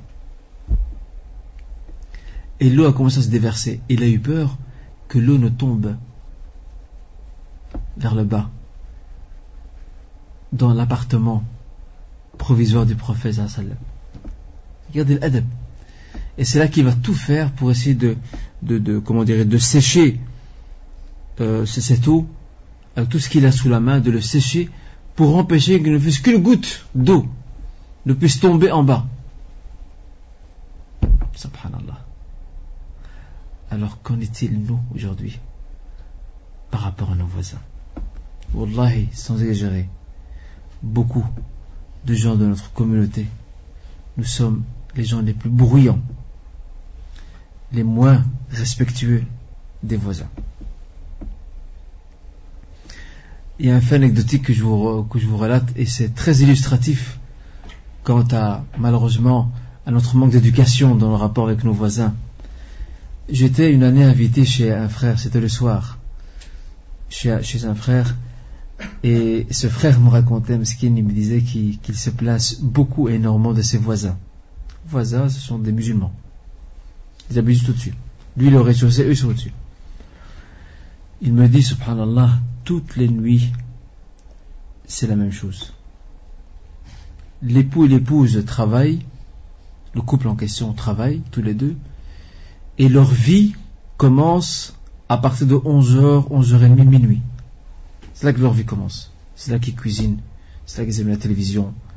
La femme marche avec des talons, elle fait la vaisselle, elle fait l'aspirateur, elle fait tout à cette heure-là. Ils mettent une cassette de je sais quoi, du tapage nocturne. Et je me souviens, subhanallah, on avait même rigolé ce jour-là d'ailleurs, on entendait des grincements de pinces. Et je me souviens, je regardais ma montre, il était minuit passé. Il m'a dit, voilà, écoutez. Des grincements de pinces, comme si quelqu'un était en train de dévisser un boulon ou une pièce. Et subhanallah, je lui ai dit, écoute, va sonner et dis-leur qu'il faut qu'ils arrêtent. Alors il est parti sonner, et ce qui m'a fait rire, j'en ai même eu un fou rire, je n'oublierai jamais, c'est que le parlophone, qui répond, c'est l'épouse. Regardez ce qu'elle dit. Vous, quelqu'un qui sont sur vous, qui sont chez vous à minuit, minuit et demi, votre voix, elle est comment, votre voix? Elle est comment? Elle est basse et elle est méfiante, parce que vous paniquez, juste ou non? À minuit, minuit et demi. Qui va sonner à minuit, minuit et demi? Eh bien, subhanallah, on dirait qu'elle attendait quelqu'un. Alors, il lui a dit, Shkon, c'est qui? Comme si c'était en pleine journée. Et je peux vous dire que j'ai attrapé ces fous rires, j'étais choqué. Alors il lui dit, écoutez madame, il y a trop de boucans, c'est quoi ces grincements? Ah non, c'est mon fils qui joue avec des tournevis. Et ça, malheureusement, c'est répétitif. C'est la preuve qu'on manque de civisme. L'islam nous enseigne le civisme, le comportement civique. Il nous l'enseigne. Et je vous passe des claquements de porte, les couples qui ne trouvent quand se disputer que le soir. Toute la journée, il y a repos. Il y a garde à vous, garde à vue. Ce n'est que le soir, à partir de 10h du soir, que tu entends les verres se casser, l'époux qui crie, l'épouse qui crie, qui s'insulte. On va divorcer, on ira chez le juge, on fera ceci, on fera cela. Et mais le pire, c'est qu'ils ne savent même plus dormir. Les courriers aussi, les lettres. Combien de gens se plaignent de voir leurs lettres ouvertes par les voisins? Le voisin, il ouvre la lettre, l'enveloppe. S'il a fait par erreur, par accident, il croit que c'est la sienne. Là, on peut le comprendre. Mais des fois, c'est fait exprès, il ouvre. Ou alors, il y a des lettres qui n'arrivent jamais chez votre voisin. Pourquoi? Parce que malheureusement, je dis pas vous, mais vous l'avez prise. Et j'en passe des meilleurs. Alors, regardez ici, cette éducation de ce compagnon, Abu Ayyub al-Ansari, qui avait peur de gêner le prophète sallam, de lui porter préjudice. Il veille absolument, mais absolument, à faire en sorte de faire sécher cette eau, de l'essuyer, afin que pas une goutte ne tombe dans la demeure prophétique. Et sans oublier que le prophète sallam nous a recommandé les droits du voisin. D'ailleurs, il dit Mazal Jibril yusini bil jar hatta dhanantu annahu sayuwarrithu. Jibril ne m'a cessé de me rappeler n'a cessé de me rappeler les droits du voisin, au point que j'ai cru un moment qu'il allait le faire hériter. même si le voisin n'est pas musulman. C'est pas parce qu'il n'est pas musulman, on dit c'est bon, c'est un gaouïd, on peut faire ce qu'on veut. Même s'il n'est pas musulman, on a un devoir de respect et de montrer le bon exemple, pas pour montrer la belle image seulement, mais parce que ça fait partie de notre foi, de notre éducation. Et je m'invite à moi-même, mais aussi à tous mes frères et sœurs, à respecter cet enseignement qui est fondamental, qui est perdu de nos jours, malheureusement. Nous allons arrêter ici, Inch'Allah, pour la semaine prochaine, terminer donc l'arrivée à Médine, et la semaine suivante, parce que certains frères m'ont posé la question, la semaine suivante commence la révision. Je vous avais dit la fois passée que dès qu'on finit la période mécoise et dès qu'on arrive à Médine, on marque un temps d'arrêt pour faire une révision, et je vous rassure que la révision se fera de façon très light, très cool, très soft. Je ne désignerai pas de personne pour mettre personne mal à l'aise, parce que si je le fais, je sais que le cours prochain il n'y aura plus personne. Je ne désignerai personne, mais je laisserai le champ ouvert. J'essaierai, si mon temps me le permet, d'ici 2 semaines, de préparer une série de questions à partir de tout le début du cours. Et je voudrais, si c'est possible, je m'adresse ici à notre frère Mourad, qui est l'un des responsables de l'association, de voir s'il y a moyen de réserver quelques petits présents, quelques petits cadeaux pour les frères et aussi les sœurs, s'ils sont là, qui voudraient répondre à ces questions, aux questions qui seront donc qui s'inscriront dans cette révision de toute la période mécoise avant de passer à la période médinoise, Inch'Allah Ta'ala. C'est ici que je m'arrête. Barakallahu fina wa fikum, mes très chers frères. Wallahu ta'ala a'lam wa ahkam. Subhanakallahumma bihamdik, ashhadu an la ilaha illa ant, astaghfiruka wa atubu ilayk. وأصلي وسلم على نبينا محمد وعلى آله وصحبه أجمعين وآخر دعوانا أن الحمد لله رب العالمين.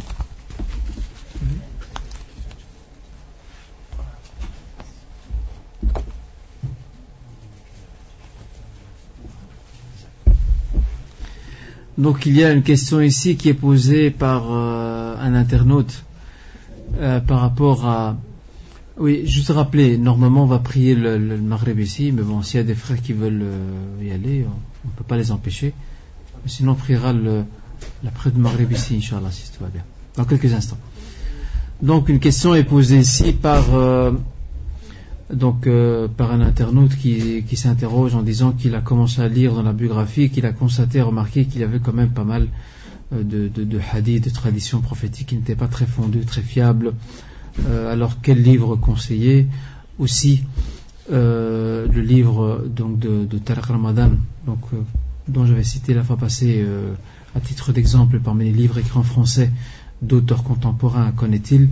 Je commencerai par la première partie. Je dirais que il est vrai que la plupart des livres de biographie, on retrouve dans ces livres, malgré leur qualité, malgré le fait que ce sont de très bons livres, on retrouve malgré tout quelques traces de traditions qui ne sont pas très authentiques, pas très fiables en soi. Il n'y a pas de livre top ou de livre modèle dans ce domaine-là. Il y en a en arabe, en français il n'y en a pas. En français les livres se complètent pratiquement tous, mais il faut rester bien sûr vigilant quand on le lit et toujours essayer de souligner dès qu'on voit qu'il y a un récit sur lequel on se pose des questions, le souligner, demander, poser des questions à des gens compétents et fiables qui pourront répondre à vos questions. Quant au livre du professeur Tariq Ramadan dont j'avais cité la fois passée, de ce que j'ai appris par l'entremise de certains frères en France, le professeur Tariq Ramadan s'est basé entre autres sur le livre de Sirat Ibn Hisham, donc la biographie d'Ibn Hisham. Ibn Hisham, vous vous souvenez très bien, c'est l'un des grands auteurs de la biographie prophétique. Il a retenu une bonne partie, ou il a récupéré une bonne partie d'un livre de Sira, de biographie d'Ibn Ishaq qui est venu bien avant lui et qui ne nous est jamais parvenu si ce n'est par l'entremise d'Ibn Hisham. Ibn Hisham, il est clair qu'il est la grande référence pour beaucoup d'ouvrages de biographie, jusqu'à maintenant d'ailleurs. Et il y a d'autres sources sur lesquelles il s'est basé, quelques livres m'a-t-on dit. En tous les cas, le livre il est bien. Bon, je vous cache pas, je ne l'ai pas lu dans son entièreté, je l'ai vraiment survolé. Le livre en soi il est bien, mais ça n'empêche que, comme tous les autres livres de biographie, il faut toujours faire attention et vérifier quant à l'authenticité de certains faits. En arabe, il y a des livres très bien faits. Entre autres, je cite à titre d'exemple la biographie prophétique authentique, As-Sira An-Nabawiyya As-Sahiha, d'un docteur qui est spécialisé dans les sciences du hadith, qui s'appelle docteur, c'est un irakien, il s'appelle docteur Akram Dia Al-Umari. C'est un livre en 2 volumes. Docteur Akram Dia Al-Umari, donc c'est un irakien qui était professeur à l'université de Médine pendant des années. Je crois que maintenant il vit à Qatar, si ma mémoire ne me trompe pas. Et donc son livre à lui est l'un des meilleurs livres écrits par des contemporains, mais il est très technique et très scientifique, et donc il apporte beaucoup de sources, beaucoup de références.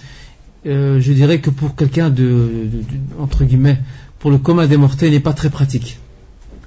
Il s'adresse plus à des milieux académiques, des universitaires, des étudiants, mais sinon parmi les meilleurs livres il y a le Nectar cacheté, Al-Rahiq al-Makhtoum, donc du Cheikh Al-Mubarak Fouri, qui est décédé d'ailleurs, je vous le rappelle, le vendredi 2 décembre 2006, rahimahullah.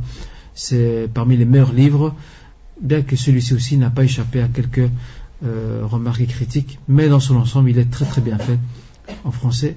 Ça n'empêche que les autres, ça ne veut pas dire que les autres livres ne sont pas bons, les autres livres sont très bien aussi, mais celui qui est considéré parmi les meilleurs aujourd'hui, c'est celui du cheikh indien Al-Mubarak Fouri, et qui a reçu le prix international de la Mecque dans la rédaction de son œuvre consacrée à la biographie du prophète Mohammed sallallahu alayhi wa sallam. On demande aussi la différence entre un prophète et un messager. Tout messager est un prophète, mais tout prophète n'est pas nécessairement un messager. Un prophète, on va commencer par le deuxième, un messager, c'est celui qui a reçu une révélation, mais qui a aussi reçu un nouveau livre ou un nouvel enseignement. Un prophète, non. Un prophète, il a reçu la révélation, mais il n'a pas reçu un nouveau message. Il doit juste rappeler son peuple, le rappeler les enseignements de celui qui est venu avant lui, uniquement. Ça, c'est le point commun entre les deux, c'est que tous les deux, le prophète et le messager, tous les deux reçoivent la révélation. La différence, c'est qu'il y en a un qui reçoit un nouveau message, une nouvelle législation, de nouveaux enseignements, c'est le messager. Quant au prophète, non. Le prophète, il ne fait que renouveler la voix de ses prédécesseurs. Donc, il y a la question d'une sœur donc, qui est divorcée, qui a un enfant. Et donc, si je comprends bien, elle se pose la question, est-ce qu'elle doit se remarier? C'est ça? Donc, y a-t-il un mal au fait que certaines sœurs divorcées ne veulent pas se remarier? Avant tout, l'échec conjugal premier ne doit en aucun cas empêcher la sœur de se remarier, loin de là. Elle ne doit pas mettre pour autant tous les frères et tous les hommes dans le même panier et le même sac. Elle doit faire son deuil par rapport au passé, par rapport à la mauvaise expérience, se remettre en question elle, quant à ses manquements, quant à ses erreurs, quant à ses insouciances. Et c'est pas très conseillé d'un côté. Bien sûr, il n'y a pas d'interdiction formelle quant à la femme qui a un enfant de ne pas se remarier, mais c'est pas très conseillé non plus de rester comme ça, sachant que la vie est faite d'événements, de réussites et d'échecs, et nous, tout ce qu'on peut recommander à la sœur, c'est de ne pas perdre espoir. Et Inch'Allah, Allah Azza wa Jalla lui accordera un époux qui soit pieux et vertueux et qui s'occupera bien d'elle et de son enfant. Inch'Allah ta'ala. Il n'y a pas d'interdiction formelle, mais ce n'est pas très bien vu malgré tout, c'est pas très conseillé de s'abstenir de se remarier. Quand je dis, c'est pas le bon mot qu'il fallait utiliser, c'est pas très conseillé islamiquement. Ce n'est pas très conseillé islamiquement à une sœur de ne pas se remarier, parce que la vie doit continuer, elle doit, Inch'Allah, refonder un foyer, reconstruire une nouvelle vie conjugale, parce que souvent, j'ai remarqué que ce discours tenu par certaines de nos sœurs est souvent un discours, ou plutôt certaines de ces sœurs tiennent ce discours-là après un grand échec, une grande déception. Alors, elles se posent la question, tout à fait légitime d'ailleurs, de savoir est-ce qu'elles peuvent rester comme elles sont avec leur enfant, s'occuper de leur enfant jusqu'à la fin de leur jour. Dans les textes, il n'y a rien qui interdit la chose. Absolument rien. Il n'y a pas de texte qui dit à la femme, oui, elle a divorcé, elle doit absolument se remarier. Mais, comment dirais-je, dans le cours des choses, comme Allah subhanahu wa ta'ala l'a fait, Allah Azza wa Jalla a créé, bien sûr, a institué plutôt le mariage comme étant un moyen d'épanouissement pour l'homme, pour la femme, comme étant un moyen aussi d'avoir une descendance pieuse et vertueuse. Donc le divorce en lui-même n'a jamais été un obstacle à ce qu'une femme puisse recommencer sa vie, Inch'Allah, quitte à laisser un peu de temps couler pour faire son deuil par rapport à son passé et Inch'Allah se restabiliser. Mais le meilleur, c'est bien sûr de se remarier, Inch'Allah, et sera récompensé par rapport à ça, Inch'Allah.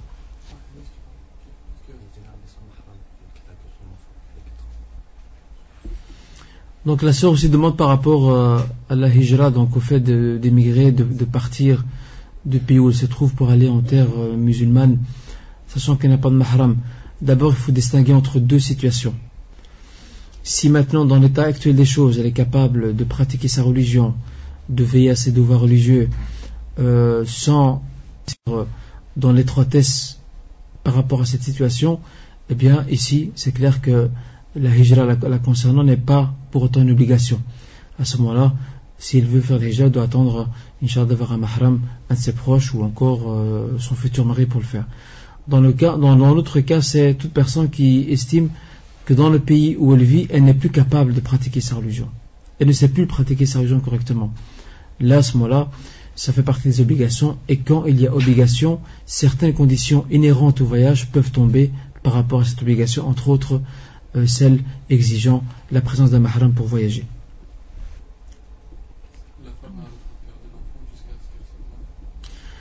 Très bonne question de notre frère qui soulève le point assez sensible par rapport à une femme divorcée qui a un enfant. Si elle se remarie, l'ex-mari a-t-il le droit de reprendre l'enfant? Et ça, on se réfère à un hadith qui est rapporté par Abu Daoud et d'autres, où le prophète sallam dit justement que la femme qui se remarie, son ex-mari a plus de droit de récupérer l'enfant. Mais malgré tout, c'est pas à prendre à la lettre, comme l'a très bien expliqué l'imam Ibn al-Qayyim dans son livre Zad al-Ma'ad. Il a fait un long développement par rapport à cette question. Il a rapporté les différents avis des savants sur ce point-là un peu sensible. Et le meilleur arbitre là-dedans, c'est le juge, al-Qadi. Si le juge estime que l'enfant, lorsqu'il atteint l'âge de la conscience, on est censé le laisser choisir, est-ce qu'il reste avec sa mère alors qu'il s'est remarié, ou il part avec son père. Ça c'est un cas de figure. L'autre cas de figure, c'est on laisse le choix au juge, à savoir le juge à lui d'estimer qui est plus apte pour s'occuper de l'enfant. Est-ce la mère ou le père? Il y a d'autres détails, mais bon, je résume un peu parce que c'est un long débat par rapport à cette question-là. Mais l'enfant en bas âge, la personne qui a le plus de droit, c'est la mère. C'est elle qui a le droit de s'en occuper, de l'éduquer, de lui donner les premiers soins, car c'est la logique des choses. L'homme n'en est pas capable de le faire. L'homme n'est pas capable de s'occuper de l'enfant en bas âge, c'est plus la mère qui est à la hauteur donc de cela, parce qu'il y a l'allaitement, il y a beaucoup de choses, beaucoup de préceptes qui découlent des premiers soins d'éducation que la mère donne à son enfant. Mais lorsqu'il atteint l'âge de la conscience, là c'est autre chose. L'âge de la conscience, c'est 5-6 ans. Hein. C'est à partir du moment où il comprend ce qu'on lui dit, où il répond à une demande, etc.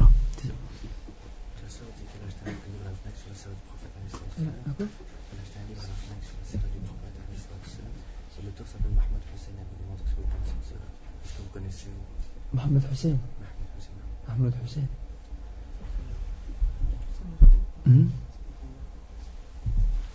Il y a un livre de biographie d'un auteur égyptien, je ne sais pas s'il est encore vivant maintenant. C'était une grande personnalité intellectuelle et politique d'Égypte qui a beaucoup erré avant de revenir, alhamdoulilah, vers la droiture.